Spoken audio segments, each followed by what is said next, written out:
Bueno, buenas tardes a todas, buenas tardes a todos.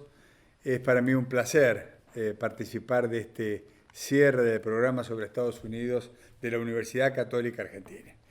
Quiero agradecer al director del programa, Ariel González Levalli, por la invitación, agradecerle a Marcelo Camuso, el director de Ciencias Políticas y Relaciones Exteriores, por la invitación. Y bueno, felicitar a todos los organizadores por esta iniciativa de excelencia. Yo diría que hoy más que nunca debemos tener en Argentina equipos formados y actualizados para comprender mejor a los Estados Unidos. Pude ver el programa y las exposiciones, así que sé que han estado haciendo un gran trabajo en cubrir diferentes aspectos de lo que constituye hoy a los Estados Unidos y su rol como superpotencia global. Ahora bien, para conversar sobre la diplomacia estadounidense en este renovado escenario global y su relación específica con la Argentina, me gustaría enlazar tres dimensiones centrales. Primero, el contexto global en que la administración Biden tuvo que desarrollar una política exterior en su primer año. Un contexto que, por cierto, es incierto, es intenso, es volátil. En segundo lugar, los elementos domésticos en Estados Unidos que más que nunca condicionan su diplomacia. Y en tercer lugar, el desarrollo de la agenda bilateral en la actualidad, así como algunos elementos de la política hemisférica, es decir, de la política de Washington hacia nuestra región. Pero empecemos por el contexto. Lo primero que querría subrayar es que el escenario sistémico en el que está ocurriendo lo que muchos definen como la declinación norteamericana es también un escenario muy cambiante. Podemos debatir cuánto se retraerá a Estados Unidos, qué niveles de éxito o fracaso conseguirán sus estrategias, o incluso si estamos frente a un declive definitivo o simplemente se trata de un impasse dentro de su ciclo hegemónico. Lo que no podemos dejar de lado es que Estados Unidos está cambiando mientras el mundo está cambiando enormemente también. Y que por el peso específico de los Estados Unidos, ambos procesos de cambio se influyen recíprocamente, se influyen mutuamente. Sin ir más lejos en nuestra vida personal y profesional, todos sabemos cuánto cambio trajo la pandemia del COVID-19. En el plano internacional aceleró tendencias que ya existían y activó problemas latentes. Dentro de este marco general estaría ocurriendo lo que llamamos la transición hegemónica entre Estados Unidos y China. Hace unos años publiqué un libro que se llama Historia Urgente de los Estados Unidos. Cuando publiqué ese libro, luego de mi primera misión en Washington, esto fue hace 10 años, la problemática ya era importante, pero para muchos se trataba todavía de una hipótesis lejana. Hoy, si hay algo que no podemos perder de vista, es que la relación entre Washington y Beijing es el vínculo bilateral más importante del planeta. Y encima ese vínculo se da en un contexto muy específico. El eje de población, el eje de influencia, el eje de mercados, el eje de datos está corriendo desde el Atlántico al Indo-Pacífico. ¿Y por qué resulta fundamental poner esto sobre la mesa? Porque esto significa que Estados Unidos no dará forma a su agenda con América Latina solo mirando a nuestra región. Tanto para sus diagnósticos como para sus movimientos, Washington tiene en primera página los movimientos y los diagnósticos de Beijing. Si bien no estamos en presencia de una reedición de la Guerra Fría, esta lógica de juego de espejos se verifica a esta altura de manera palpable. Ahora bien, esta bipolaridad no viene acompañada de un alto grado de polarización de todo el sistema, o al menos no aparece así en el mediano plazo. Todos sabemos que para que eso ocurra necesitamos rivalidad y necesitamos intensidad. Por un lado, es verdad que se alarga la lista de áreas donde Estados Unidos y China compiten, desde lo comercial a lo tecnológico y espacial. Pero por el otro, esa competencia no está todavía demandando rígidos alineamientos de terceros países. Sin embargo, desde la tecnología 5G a la reciente cumbre de la democracia la semana pasada, cada vez son más los espacios que están llamados a interactuar en esta dinámica. Yo diría que los países como el nuestro deben necesariamente evitar caer en el falso dilema de elegir entre Estados Unidos o China. En los últimos 2 años, la Academia Argentina ha tenido una suerte de intercambio epistolar en el que se evaluaba la naturaleza de ese desafío y se sugería qué debía hacerse o qué debía hacer nuestro país. Y la verdad es que en un contexto de creciente multipolaridad, desde hace por lo menos una década, buena parte de la discusión de las relaciones internacionales ha tratado de dar respuesta a la pregunta de quién está a cargo del mundo, quiero decir, ¿no? Yo fui embajador ante las Naciones Unidas hace años y allí se hablaba, en la Asamblea General de la ONU, se hablaba de el G193. Pero también apareció en el año 2008 el G20 a nivel de jefes de Estado y de Gobierno. Otros hablaban y hablan del G2 o del G7 o del G8 según Rusia invada o no Crimea.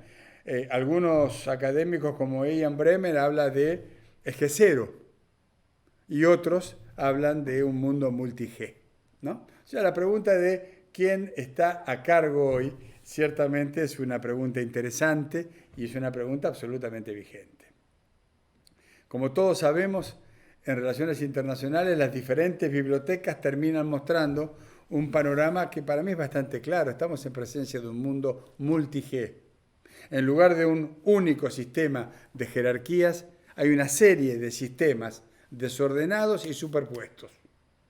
Algunos de ellos están más desarrollados que otros, mientras que otros tantos están ampliamente inclinados a ejercer cada vez más influencia y entonces grupos regionales más nuevos también van tomando forma. Para la Argentina esto no debe escaparse de su vista, porque dependiendo de la problemática que se quiera abordar, los países y actores involucrados para llamar a la mesa van a ser actores cambiantes. De lo contrario, se corre el riesgo de sobreestimar o subestimar la relevancia de algún país frente a una problemática mundial específica. Por ejemplo, esta contienda entre una potencia emergente y una potencia dominante frecuentemente intensifica la carrera por recursos escasos. Esto puede darse en el caso del gas y del petróleo no convencional que la Argentina puede producir, o en el caso del litio, o en la pesca, o incluso en nuestros datos. Como país exportador, deben existir consideraciones estratégicas al determinar no solo quién, sino para quién se produce. Como correlato sería prioritario revertir o atenuar el déficit comercial, tanto con Washington como con Beijing. Actualmente la diplomacia argentina está orientando una gran cantidad de sus esfuerzos a diversificar sus exportaciones, a atraer inversiones productivas. Y ambas potencias aparecen en nuestra agenda. Lo que tenemos que complejizar es el alarmismo que construye una necesidad de elegir quedarnos con Estados Unidos o bien abandonarlo plenamente y profundizar nuestra relación con China. Esta es una falsa elección. Es un falso dilema en el que los argentinos no debemos incurrir. Sí, enfocados en los asuntos internos, subestimamos el peligro que esto implica para nuestra política exterior, solo vamos a estar aumentando nuestros riesgos. Desde una mirada crítica, cabe preguntarnos cuánto impacta la disputa entre Estados Unidos y China en nuestro vínculo con cada uno. ¿Realmente hay una exigencia amplia de alineación automática de parte de ellos? ¿La equidistancia va a traer tantos costos como plantean las voces más temerosas? ¿El plegamiento absoluto a cualquiera de los dos polos va a redundar en tantos beneficios como prometen las posturas más triunfalistas?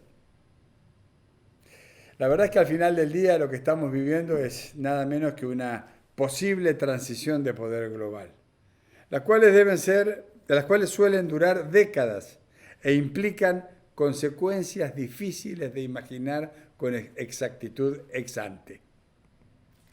Por eso hay que multiplicar vínculos, no reemplazarlos.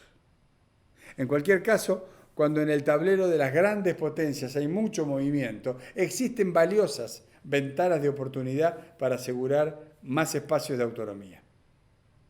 Del mismo modo que es impensable una Argentina que niegue la distribución de poder en el mundo, es ingenuo todo análisis que se concentre únicamente en este factor. Existe una gran diferencia entre elaborar una plataforma de política exterior tomando en cuenta la relevancia de Washington y diseñar un plan exclusivamente en base a ello. Y lo mismo que digo para Washington vale para Beijing. Porque para ambos jugadores, la Argentina puede posicionarse como un socio confiable y atractivo.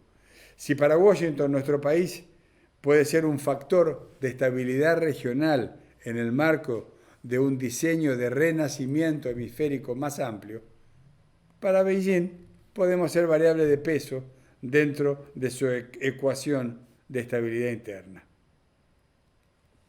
Más allá de la Argentina, en nuestra región, la confrontación se expresa como la penetración progresiva de una potencia extrarregional en el hemisferio, según lo definen los propios términos de Estados Unidos. Porque tal como les han enseñado en este programa, la región no es la primera prioridad para el Departamento de Estado de los Estados Unidos. Pero al mismo tiempo, este contexto, más la pérdida de poder relativo de Estados Unidos, aumenta el riesgo de errores de cálculo, de desinformación o de interpretaciones, por así decirlo, nubladas. A un mes de la asunción del presidente Joe Biden, ya todos advertimos que su política exterior sería una combinación de la política exterior de Obama y la política exterior de Trump. El desafío central que se desprende de este escenario para nosotros es la necesidad de protegernos evitando los perjuicios de una creciente estrategia de Washington de contener a Beijing en todos los escenarios. Lograrlo es central para revertir la pérdida de relevancia y el deterioro del regionalismo con que los latinoamericanos abríamos lamentablemente el siglo XXI. En síntesis, este panorama general que excede las relaciones interamericanas resulta útil para visibilizar la oportunidad que tenemos, porque estamos frente a una oportunidad. Oportunidad de aprovechar el creciente interés estratégico de Estados Unidos en América Latina, que siempre demostró ser más determinante que los péndulos políticos y ciclos económicos de nuestra historia.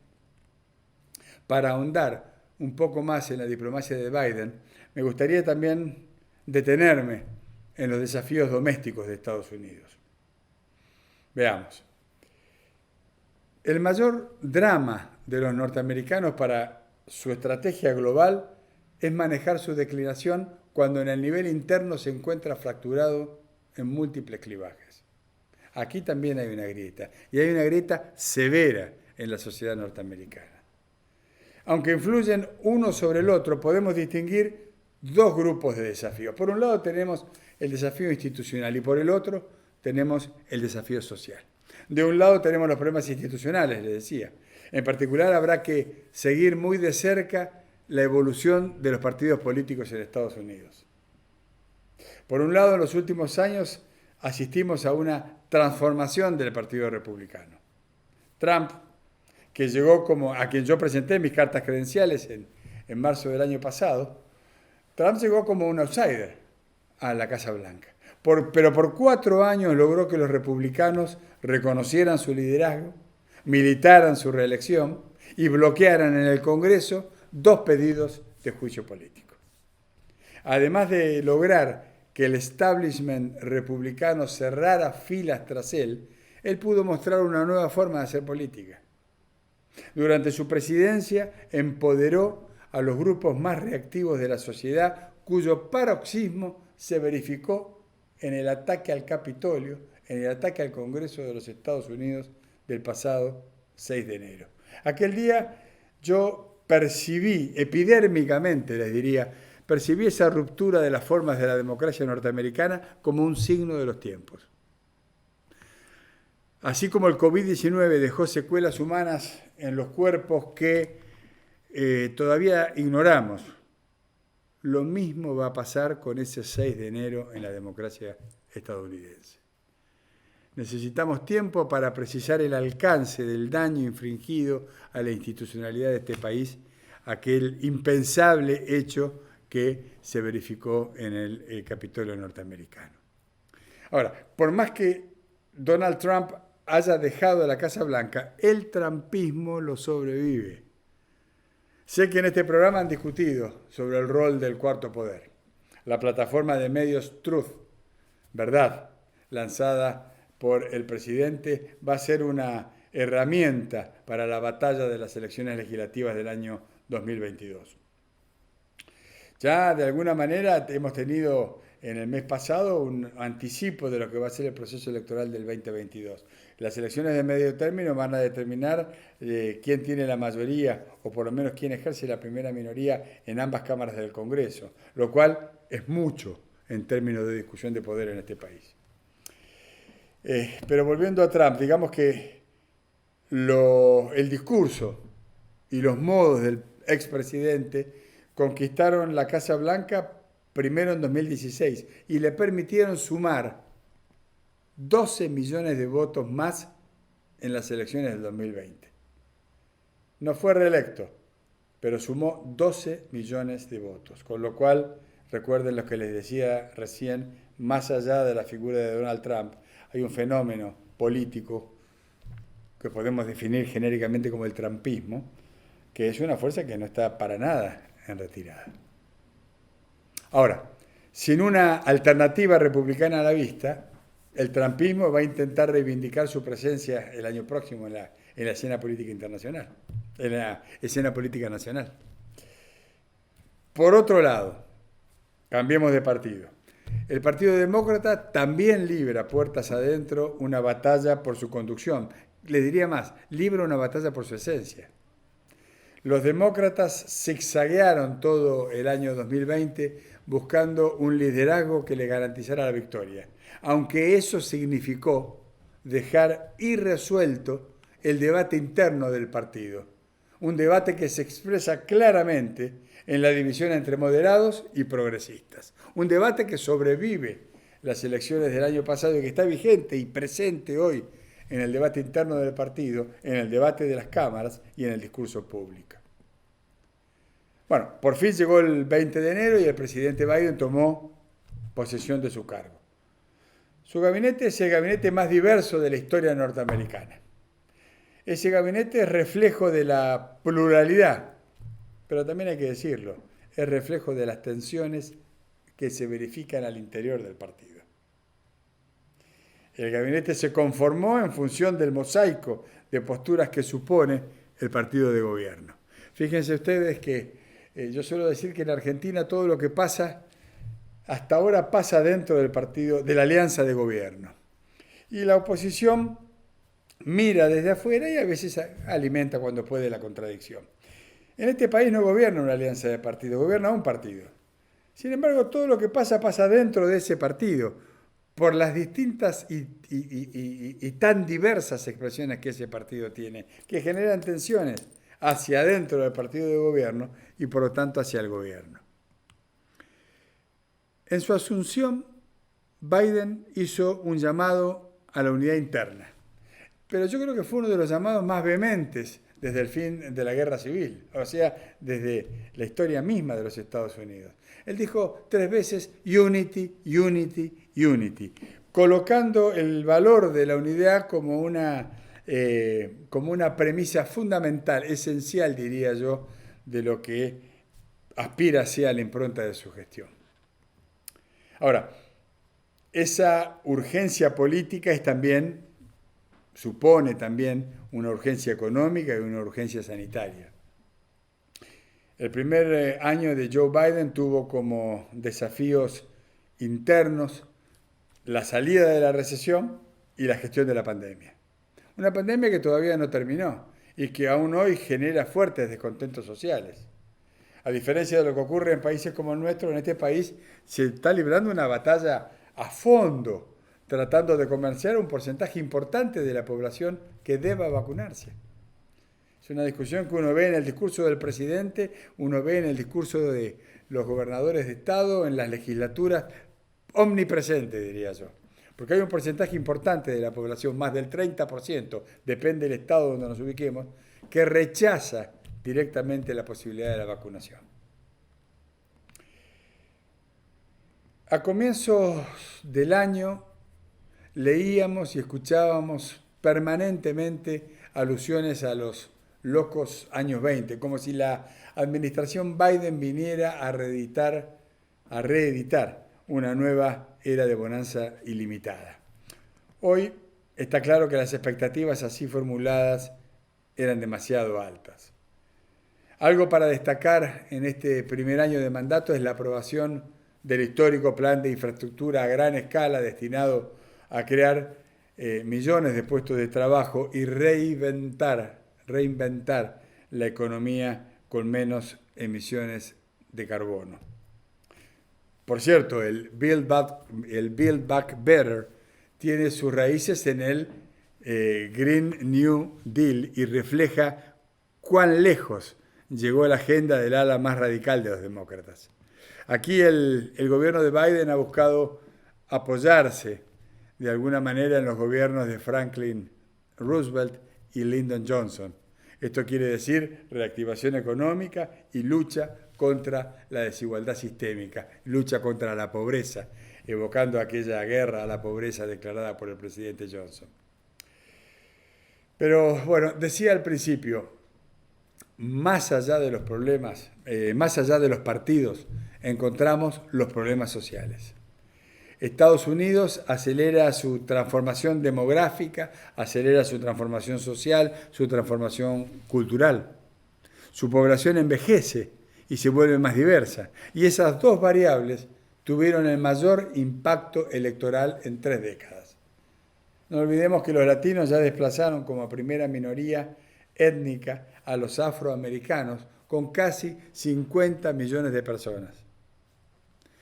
Un Estados Unidos socialmente más diverso y económicamente más complejo es lo que configura reclamos impostergables de reforma y marcan el debate cotidiano de este país.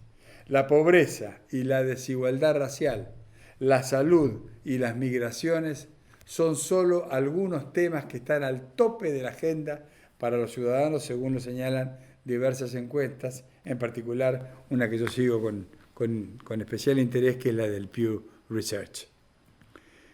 Como sabemos, muchas de estas cuestiones se expresan y se viven como locales, pero tienen raíces globales.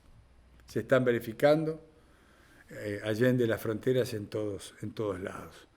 Esto se traduce en fuertes condicionamientos internos para cualquier estrategia de política exterior. Lo que quiero decir en última instancia es que así como van a estar desde la Casa Blanca o desde Washington pendientes de China cuando nos miren, este escenario interno también influirá en la definición de los pasos de su estrategia para con nosotros. El propio Biden reconoció en una reciente visita al Departamento de Estado que, y les leo textual, ya no hay una clara línea entre la política exterior y la política interior. Y agregó que todas las medidas diplomáticas deberán tomarlas teniendo en cuenta a las familias de los estadounidenses. Estados Unidos seguirá debatiendo íntimamente cómo quiere relacionarse con el mundo, considerando que las dos opciones, abrirse y cooperar o cerrarse y confrontar, implican costos y cambios y no aseguran la antigua primacía global. Es que hay un Estados Unidos del interior y otro de las costas y de las grandes urbes. Ambos pujan por imponer su cosmovisión y cultura frente a esos grandes asuntos que señalaba antes. Es una división de dos mundos, hoy menos integrados y más enfrentados. En el siglo XXI, esta nueva tensión entre dos modelos recuerda aquella otra tensión que dividió al norte y al sur y que determinó la Guerra Civil Norteamericana. Y del mismo modo que la resolución de aquella pautó el ascenso de Estados Unidos como superpotencia, esta va a determinar en qué medida los Estados Unidos se mantendrán vigentes como superpotencia. La primacía incontestada y en soledad ya pasó, es cosa del pasado. Hace unas semanas se conmemoraron aquí en los Estados Unidos los 20 años del 11 de septiembre. Mientras tanto, las fuerzas estadounidenses y aliadas en Afganistán se retiraban tras 2 décadas de esfuerzos frustrados. La amargura fue igualada por el alivio. Una clara mayoría respalda la decisión de retirarse de Afganistán y al mismo tiempo, según las encuestas, 7 de cada 10 estadounidenses consideran que las metas que se habían fijado para Afganistán no se lograron. En su primer año de gobierno, Biden intentó capitalizar los principales puntos que generaban inestabilidad y preocupaban a los norteamericanos por sus posibles repercusiones en casa. Hablamos de temas como reincorporarse a la Organización Mundial de la Salud o reingresar al Acuerdo de París, el Acuerdo de Cambio Climático, o presionar con una cumbre de países democráticos que se acaba de verificar, o permitir la entrada de más refugiados en los Estados Unidos. El propio secretario de Estado, Antony Blinken, resumió en la semana de su asunción la nueva hoja de ruta de Washington. Y lo cito: frente a los desafíos sin precedentes de la actualidad, es más importante que nunca que Estados Unidos aparezca y lidere, porque el mundo no se organizará por sí solo para resolverlos. En primer lugar, se observa la voluntad por regresar al mundo, después de la etapa de Donald Trump. Regresar al mundo sin descartar la cuestión militar como parte de la diplomacia y viceversa. Encontramos ejemplos desde la voluntad de reflotar el multilateralismo y la coordinación militar en el Indo-Pacífico con el AUKUS, por ejemplo. En segundo lugar, el objetivo de reconstruir la confianza con sus aliados.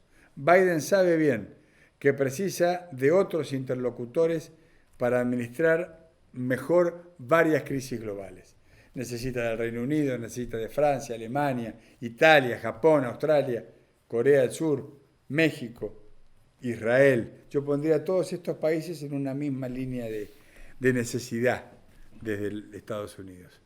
Y al mismo tiempo, ya sabemos que incluso este objetivo puede tener cortocircuitos o requerir de esfuerzos nuevos. Así lo demuestran el escándalo de venta de submarinos que enfureció al presidente Macron, al presidente de Francia, y las exigencias de la ministra de Exteriores ecologista del nuevo gobierno alemán de Olaf Scholz. En tercer lugar, reorganizar los esfuerzos sin perder de vista al actor que atraviesa todas las prioridades.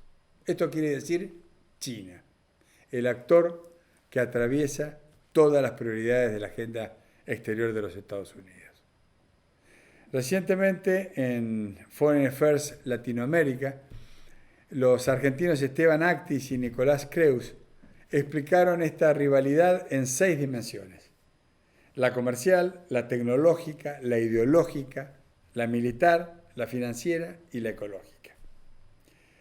Como ya seguramente están pensando, estas áreas no muestran ni un enfrentamiento pleno ni una armonía total entre Washington y Beijing.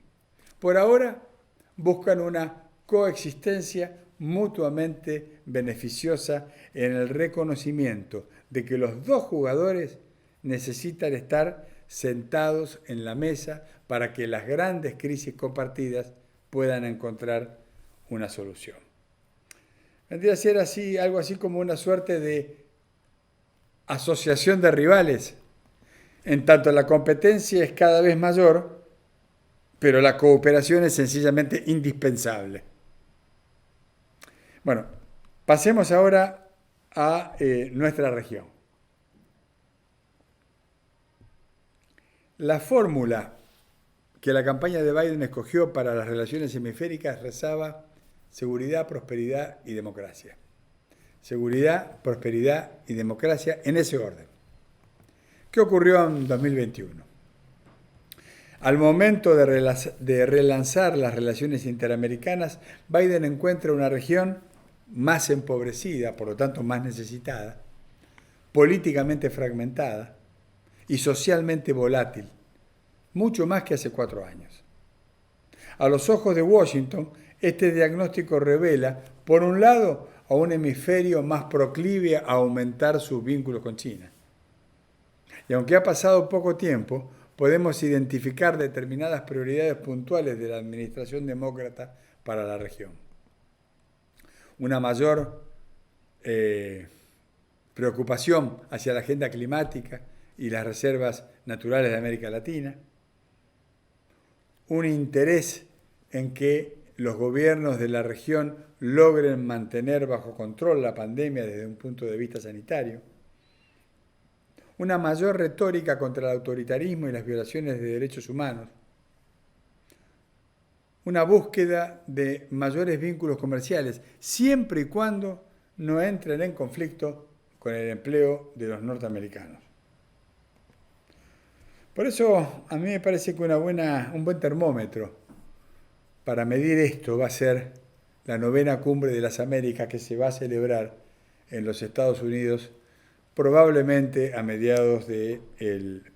durante el primer semestre del año que viene. Digo probablemente porque las autoridades del Departamento de Estado, he estado reunido con ellos la semana pasada, todavía no terminan de definir, menos de anunciar, ni la fecha ni el lugar en donde esta cumbre va a tener, se va a desarrollar. Pero todos sabemos y esperamos esa cumbre porque ese va a ser un lugar en donde se van a emitir señales muy claras respecto de en dónde y cómo estamos parados todos en la región. Por todo lo anterior es también tarea de América Latina salir a la búsqueda de ventanas de oportunidad puntuales con Washington. En el enfoque del presidente Biden para la región prima la normalización en todos los niveles. Esa me parece a mí, la noción de normalización, es la clave de bóveda de su estrategia general. Como se ha discutido desde que estaba en campaña, presenta un approach más conservador que innovador. Me refiero a la gestión del presidente Biden. Fíjense que en documentos previos del equipo demócrata, previos a su llegada a la Casa Blanca, la región apareció mencionada solo una vez y de manera general. Inclusive en su primer discurso en el Departamento de Estado estuvo completamente ausente. El único país mencionado fue México. Pero México fue mencionado no por su condición de país integrante de la región latinoamericana, sino por su condición de país asociado a el nuevo NAFTA. Desde la posición latinoamericana, los problemas domésticos son también acuciantes. Fíjense que Colombia intenta reforzar el vínculo bilateral aprovechando la trayectoria profesional de Biden, máxime con el gobierno de Duque concluyendo su mandato. México continúa con la implementación del TEMEX y la situación en la frontera con el deseo expreso del secretario de Defensa Austin de incorporar a México como socio global de la OTAN. Centroamérica continúa signada por su agenda interméstica con Estados Unidos, con Washington, más allá de que en el caso de Nicaragua recibe especial atención. Sobre todo ahora que rompió Nicaragua relaciones con Taiwán, habrá que seguir ese tema. La región andina enfrenta un año electoral clave para el futuro de la Alianza del Pacífico, foro al que la Casa Blanca monitorea con especial atención por sus nexos con Asia. Ciertamente los gobiernos de Lasso, Castillo y quien triunfe en la segunda vuelta la semana que viene en Chile pueden imprimirle un nuevo tono a esas relaciones. Por otro lado, Brasil ha ensayado un reacomodamiento que no estuvo exento de roces soberanistas y en espacios como el G20 le propinó su relativo aislamiento, sobre todo a menos de un año de las elecciones presidenciales. Y Venezuela, como hemos visto tras los últimos comicios legislativos, va a recibir una nueva política exterior de Washington con cambios más de modos que de fondo. Una salida institucional e integral de su crisis va a seguir siendo central dentro del esquema de normalización regional que Biden persigue para nuestra región. Dicho esto, yo me preguntaría, ¿qué no podemos perder de vista nosotros? Y ahí me respondería la necesidad de recuperar el camino de la coordinación e integración regional. Con economías primarizadas, con deudas inestables y poca interdependencia, nuestra región necesita estar más unida que nunca. Necesita aunar posiciones, en este caso frente a Estados Unidos. En un sistema internacional cargado de incertidumbres y que promete magros escenarios económicos en el corto plazo, tomar cursos de acción rígidos o limitarse a consensos entre minorías serían errores fatales. Porque ante la enorme redistribución del poder global, ningún movimiento nacional será suficiente si se ejecuta de manera aislada. Con el regionalismo, países con distintos contextos nacionales podemos trabajar para afianzar nuestras lealtades, nuestras expectativas y nuestros proyectos políticos. Pero esta vez hacia instituciones que representen un futuro común sostenido en el tiempo e inmune a nuestros péndulos ideológicos. No es sobre la base de la afinidad personal de los líderes que se construyen y se mantienen las alianzas regionales. Estoy hablando de intereses permanentes, ¿no? Y digo, sobre esos intereses permanentes, América Latina va a poder construir una integración duradera, una integración en la cual pueda acentuar afinidades, pueda procesar diferencias. Dicho de otro modo, lo que nosotros necesitamos en la región son carbón y acero. Esas dos cuestiones que definieron la apertura del ciclo de la Unión Europea, que resultó tan beneficiosa para ese conjunto de países.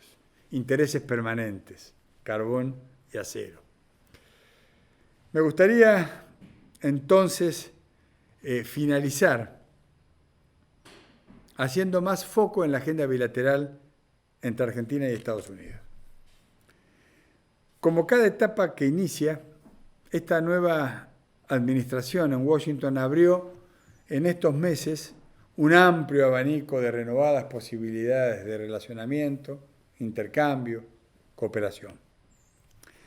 Ya desde el 30 de noviembre del año pasado, el presidente Alberto Fernández mantuvo la primera comunicación telefónica con el entonces presidente electo de los Estados Unidos. La sustancia de aquella primera conversación rica y extensa reveló la profundidad de los valores compartidos. Luego, tanto en el 6 de enero como en el día de la asunción de Biden, el gobierno argentino expresó la voluntad de forjar una agenda de trabajo compartida, una agenda de trabajo creativa e innovadora con Washington. El despliegue diplomático de los Estados Unidos se amplió e intensificó rápidamente en lo que se refiere a la relación con Argentina. En un lapso de pocas semanas, las señales, los gestos, los contactos se multiplicaron al máximo nivel. El presidente Alberto Fernández participó de la cumbre de líderes sobre el clima junto a otros 39 jefes de Estado invitados, junto a otros 38, en realidad jefes de Estado invitados. El invitante era el presidente Joe Biden. Por esos mismos días, sendos cancilleres mantuvieron un diálogo multitemático, un diálogo franco, amistoso, y durante el mes de abril se recibieron 2 visitas de alto nivel en nuestro país.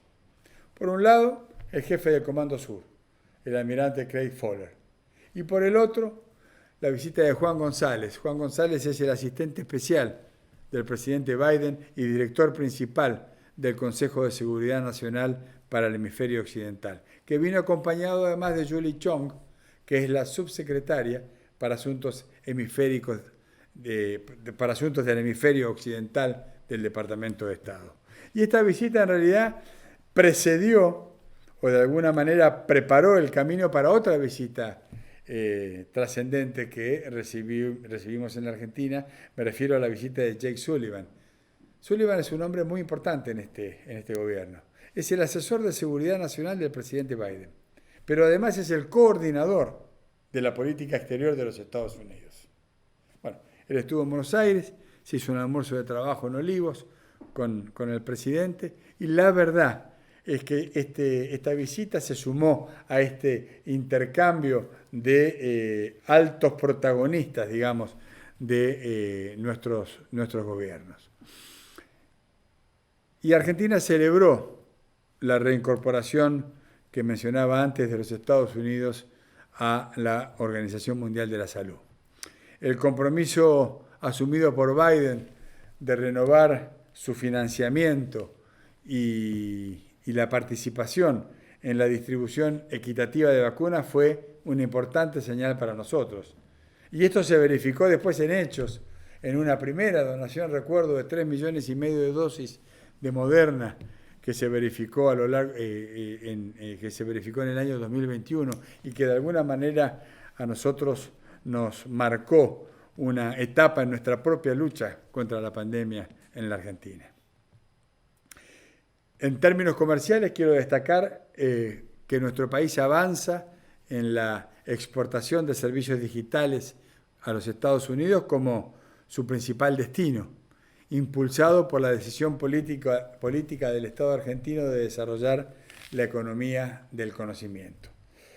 Estados Unidos es el principal mercado consumidor de bienes y servicios del mundo, pero también es un mercado altamente competitivo. La clave pasa por identificar el comparativo diferencial o el valor agregado de nuestra oferta y diseñar una estrategia para entrar. En otras palabras, se trata de identificar nichos, y a eso es lo que nos dedicamos en una muy buena parte de nuestro tiempo aquí en la Embajada Argentina en los Estados Unidos. Por otra parte, quiero destacar el potencial único detrás de la difusión de las oportunidades de inversión en la Argentina, como lo constituye Vaca Muerta. Es el único lugar fuera de los Estados Unidos en el que hoy se está desarrollando la producción no convencional a gran escala. Las inversiones estadounidenses apuestan por estos nuevos segmentos, pero también renuevan su confianza en otros históricos. Por ejemplo, el automotor. El sector automotor es uno de los más desarrollados en la Argentina y juega un papel significativo en el mercado de vehículos mundial. En muy poco tiempo, las nuevas inversiones norteamericanas han sido realmente alentadoras, totalizando 1.380 millones de dólares en compromiso. El relanzamiento del grupo de amistad de la Argentina, o sea, del Congreso argentino con la Cámara de Representantes del Congreso de los Estados Unidos es un claro símbolo del buen nivel de relación bilateral y constituye una valiosa plataforma de vinculación entre legisladores argentinos y estadounidenses. Por eso trabajamos para darle mayor impulso a lo que aquí se llama el Caucus Argentina, que es el grupo de parlamentarios integrado por representantes de los dos partidos que tiene a su cargo la agenda bilateral, la agenda de relaciones con el Congreso argentino. La verdad es que yo estuve muchos años, antes de convertirme en diplomático, estuve muchos años desempeñándome en tareas legislativas, muchos años en el Congreso de la Nación, y desde mi paso por ese Congreso me consta que la cooperación entre los cuerpos legislativos es fundamental para una sinergia institucional integral. Por otro lado, nuestro país apoya el sistema interamericano de derechos humanos. Ambos presidentes comparten su valoración por el Estado de Derecho. Es también por este motivo que el presidente Fernández participó en la Cumbre por la Democracia convocada por el presidente Biden días atrás. En la invitación de Biden se reconoció a la Argentina su valor en la labor de construir sociedades democráticas respetuosas de los derechos humanos, que es lo que permite prosperar a nuestros ciudadanos. Acabo de hacer una cita textual de la invitación. Bueno, finalmente, el regreso de Washington al Acuerdo de París, al Acuerdo de Cambio Climático, es una excelente noticia para seguir acercando posiciones. Estamos del mismo lado también en ese sentido. Tanto en la cumbre de Roma del G20, que tuvo lugar hace poco más de un mes, como en la COP26 en Glasgow, Argentina y Estados Unidos mostraron sintonía en los compromisos necesarios para avanzar en materia de mitigación y resiliencia contra el cambio climático. Nuestros gobiernos han hecho un frente común para limitar las consecuencias del cambio climático, pero además con miras a la promoción de un desarrollo integral y sostenible. Normalmente la tarea de un embajador pasa también por visitar las distintas jurisdicciones que tiene a su cargo. Por lo tanto, yo visito los consulados que tenemos en distintas regiones, en distintas áreas de nuestro país. Tenemos consulados en Nueva York, en Chicago, en Los Ángeles, en Miami, en Houston, en Atlanta. En mis viajes, en mis visitas a esos consulados y en las actividades que realizamos con los gobiernos de las provincias argentinas, en el marco de algo que se llama la Agenda Federal de la Embajada Argentina en Estados Unidos, se han ido multiplicando las señales de acercamiento y la voluntad política de estrechar filas con la Argentina, tanto a nivel gubernamental como en el sector privado y en el sector de las organizaciones de la sociedad civil. En este repaso general que tracé,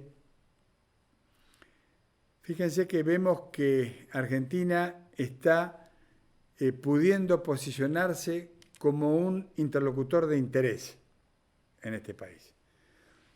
Más les diría, como un nodo de estabilidad democrática, como agente de diálogo regional sin distinciones, como una suerte de usina productiva y sociocultural que resulta atractiva para los norteamericanos. Fíjense que un valor agregado del gobierno argentino es que el hecho de que en América Latina muchos presidentes hablan con muchos presidentes, pero muy pocos tienen la capacidad de hablar con todos los presidentes. Y eso es un asset. Y eso es algo que ha sido detectado también con claridad, con nitidez, diría yo, desde Washington, con relación a nuestro gobierno.